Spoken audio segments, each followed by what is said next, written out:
Hello, in front of me I've got Logitech Keys-to-Go 2. In this video I'll show you how to manage functions of your keyboard. Firstly, take a look at the top of the keyboard. Right here we've got the F1 to F12 button. Press F1, F2 or F3 button to change connection device.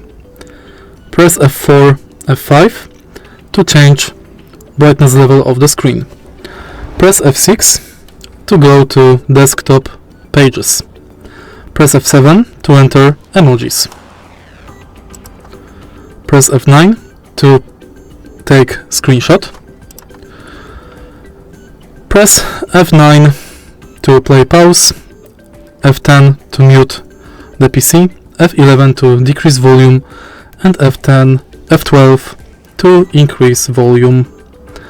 And that's basically it.